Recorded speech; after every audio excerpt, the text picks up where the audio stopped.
여러분, 골프 치면서 진짜 신기한 경험 한 번쯤은 다들 해보셨을 거예요.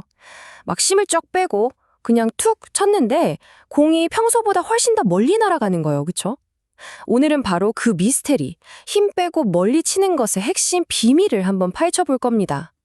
아마 여러분이 완전히 잊고 있었던, 어쩌면 한 번도 제대로 배워본 적 없는 그런 강력한 동작에 대한 이야기가 될 거예요. 정말 많은 골퍼분들이 거의 마법처럼 얘기하시죠. 아니 진짜 툭 쳤는데 거짓말처럼 한 100m는 더 나간 것 같아. 바로 이 말이요.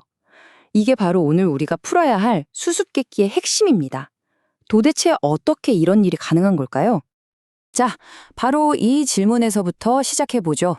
어떻게 하면 근육의 힘은 덜 주면서도 오히려 더 폭발적인 비거리를 만들어낼 수 있을까요? 이게 그냥 느낌이 좋았어 이런 차원의 문제가 절대 아니거든요. 여기에는 아주 정밀한 과학, 그리고 우리 몸의 움직임을 분석하는 생체역학의 원리가 숨어 있습니다. 그 해답을 찾으려면요, 우리가 잠시 잊고 지냈던 어떤 지혜를 다시 꺼내봐야 합니다. 어쩌면 여러분이 지금까지 파워는 이렇게 내는 거야? 라고 배워왔던 모든 것들이 사실은 틀렸을 수도 있다는 거죠. 좀 충격적인가요? 지난 수십 년 동안 골프 스윙 이론의 왕좌를 차지했던 게 바로 X팩터 이론이었어요. 다들 들어보셨죠?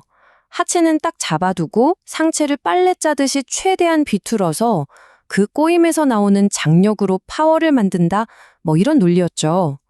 이게 굉장히 직관적이잖아요. 그래서 우리 모두가 이게 맞구나 하고 열심히 따라했던 거고요. 그런데 말이죠. 바로 이 지점에서 두 가지 스윙 철학이 완전히 정반대의 길을 걷게 됩니다. 현대골프의 신화는 우리에게 이렇게 말하죠. 엉덩이를 잠그고 최대한의 긴장을 만들어내라. 하지만 고전 스윙의 지혜는 부드럽게 속삭입니다.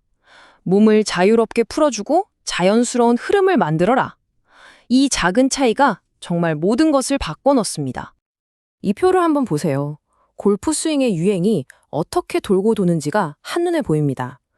벤 호건이나 잭 니클라우스 같은 전설적인 선수들, 이분들 스윙 보면 백스윙 때 왼발 뒤꿈치를 드는 게 너무나 자연스러웠어요. 그런데 소위 모던 스윙 시대가 오면서 이 동작은 거의 죄악처럼 절대 하면 안 되는 동작으로 금기시됐죠. 근데 정말 흥미로운 건 뭔지 아세요? 최신 과학이 지면 반발력이라는 개념을 들고 나오면서 바로 그 잊혔던 옛 지혜를 다시 무대 위로 끌어올리고 있다는 겁니다. 자, 그럼 지금부터 우리 몸이라는 엔진을 어떻게 제대로 깨울 수 있는지 그 방법을 해부학적으로 한번 뜯어보겠습니다. 도대체 강력한 회전은 어디서 나오는 걸까요? 여기서 가장 중요한 개념이 바로 가동 범위, 영어로는 ROM, Range of Motion이라고 하죠.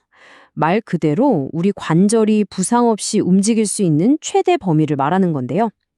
이 가동 범위가 좁아지면 파워가 줄어드는 건 당연하고요. 이게 바로 부상으로 가는 지름길이 됩니다. 여러분, 이 숫자를 꼭 기억해 주세요. 바로 40도입니다. 이게 뭐냐면요. 여러분이 두 발을 땅에 딱 붙인 상태에서 엉덩이를 돌릴 수 있는 거의 최대치, 해부학적인 한계점이에요. 그 이상은 물리적으로 불가능합니다. 바로 이겁니다. 왼발 뒤꿈치를 살짝 들어주는 순간 마법이 일어나요. 아까 말했던 40도라는 단단한 벽이 그냥 무너져 버립니다. 그러면 골반이 훨씬 자유롭게 더 깊숙이 회전할 수 있게 되고요. 덕분에 어깨는 억지로 돌릴 필요 없이 그냥 편안하게 90도까지 싹 돌아가죠. 근데 여기서 정말 중요한 게 있어요. 바로 우리 허리입니다. 비틀림에 굉장히 약한 요추를 위험한 회전으로부터 안전하게 지켜준다는 거죠. 파워도 얻고 부상도 막고 일석이조인 셈입니다. 자, 이제 우리 몸 안에서 어떤 일이 벌어지는지는 이해하셨죠? 그럼 이제 시선을 밖으로 돌려서 우리 몸이 활용할 수 있는 외부의 힘에 대해 이야기해 보겠습니다. 바로 모든 챔피언들이 비밀스럽게 사용하는 그 힘에 대해서요. 그 힘의 정체는 바로 지면 반발력입니다. 어렵게 들릴 수도 있는데 그냥 뉴턴의 제3법칙, 작용 반작용의 원리라고 생각하시면 돼요. 간단하죠? 우리가 땅을 누르면 땅도 똑같은 힘으로 우리를 밀어난다. 이것이야말로 골프 스윙 파워의 진짜 원천입니다. 최신 생체역학 데이터가 밝혀낸 사실은 솔직히 좀 충격적이기까지 합니다. 이 차트를 한번 보실까요? 우리가 보통 파워의 완천이라고 생각했던 것들 있잖아요. 몸을 옆으로 미는 힘, 상하체를 비트는 힘, 이런 것들보다도요. 땅을 박차고 위로 점프하듯이 솟구치는 힘, 이 수직력이 비거리랑 압도적으로 가장 높은 상관관계를 보인다는 겁니다. 정말 놀랍지 않나요? 이걸 아주 쉽게 비유해 볼게요. 어릴 때 타던 그네를 생각해 보세요. 그네를 더 높이, 더 멀리 보내려면 어떻게 해야 했죠? 맞아요. 가장 낮은 지점에서 몸을 움츠렸다가 위로 솟구치면서 발을 뻥 찼잖아요. 골프 스윙도 정확히 똑같습니다. 먼저 아래로 힘을 써야 그 반작용으로 위로 폭발적인 힘을 얻을 수 있는 거죠. 이 모든 복잡해 보이는 과정을 아주 간단한 3단계로 정리해 드릴게요. 딱 이것만 기억하시면 됩니다. 첫째, 백스윙 하면서 왼발 뒤꿈치를 든다. 둘째, 다운스윙을 시작하면서 그 뒤꿈치를 땅으로 강하게 내리밟는다. 마지막 셋째, 임팩트 순간을 지나면서 땅을 박차고 위로 솟구친다. Lift, Stomp, Launch. 이 세 가지입니다. 자, 어떠세요? 지금까지 제 설명이 좀 그럴듯하게 들리셨나요? 좋습니다. 이제부터는 이게 그냥 이론이 아니라 눈으로 확인할 수 있고 측정 가능한 현실이라는 걸 아주 냉정한 숫자로 직접 보여드리겠습니다. 데이터는 거짓말을 하지 않죠. 평범한 아마추어 골퍼의 스윙을 시뮬레이션해서 왼발을 땅에 딱 붙이고 쳤을 때랑 뒤꿈치를 살짝 들었다 밟으면서 쳤을 때 과연 어떤 차이가 나는지 직접 한번 확인해 보시죠. 결과는 이 표 하나로 모든 설명이 끝납니다. 보세요. 그냥 뒤꿈치 하나 들었다 놨을 뿐인데 클럽 헤드 스피드 올라가죠. 볼 스피드 당연히 올라가고요.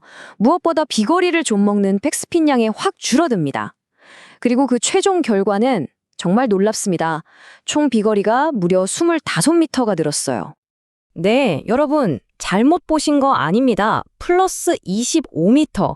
다시 한번 강조할게요. 이 간단한 동작 하나를 추가하는 것만으로 여러분의 드라이버 비거리가 평균적으로 25m가 늘어날 수 있다는 이야기입니다. 그리고 비거리의 핵심 엔진이라고 할 수 있는 볼 스피드는 거의 7% 가까이 상승했습니다. 이건 그냥 몇 미터 더 나가는 수준이 아니라 완전히 다른 레벨의 파워를 장착하게 된다는 뜻이에요. 게다가 공이 힘없이 하늘로 솟구치기만 하고 앞으로 뻗어나가지 못하게 만들었던 그 백스핀이 무려 500rpm이나 줄었습니다. 이건 공에 실리는 힘이 하나도 허투루 쓰이지 않고 훨씬 더 효율적으로 앞으로 쭉쭉 뻗어나간다는 명백한 증거죠. 아니, 근데 도대체 왜 이렇게 간단해 보이는 동작 하나가 이토록 엄청난 결과를 만들어내는 걸까요? 자, 이제 흩어져 있던 모든 퍼즐 조각을 맞춰볼 시간입니다. 이 동작이 어떻게 우리 뇌의 스윙 회로를 리셋해서 힘 하나 안 들이고도 강력한 파워를 자동으로 만들어내게 하는지 그 마지막 비밀을 알려드리겠습니다. 바로 이게 핵심입니다. 한번 비교해보세요. 왼쪽처럼 골반을 45도 돌리면서 동시에 척추각은 유지해야 해. 이런 식으로 복잡하게 생각하면 우리 뇌는 과부하에 걸려서 아무것도 제대로 못해요. 하지만 오른쪽처럼 그냥 뒤꿈치를 들었다가 밟아. 이렇게 단순한 외부 목표에 집중하면요. 우리 뇌는 그 목표를 달성하기 위해 알아서 무의식적으로 스윙에 필요한 모든 복잡한 동작들을 완벽하게 순서대로 착착 해냅니다. 이게 바로 마법의 주문인 거죠. 여러분은 지금까지 파워를 내려면 하체를 땅에 단단히 고정해야 한다고, 지면에 딱 붙어 있어야 한다고 귀에 못이 박히도록 들어오셨을 겁니다. 하지만 만약 진짜 비밀이 그 지면에 단단히 붙어 있는 게 아니라 오히려 언제 어떻게 그 지면을 박차고 떠나야 하는지를 아는 것이었다면 어떨까요? 이제 여러분의 스윙에 그 새로운 자유를 한번 허락해 보시기 바랍니다.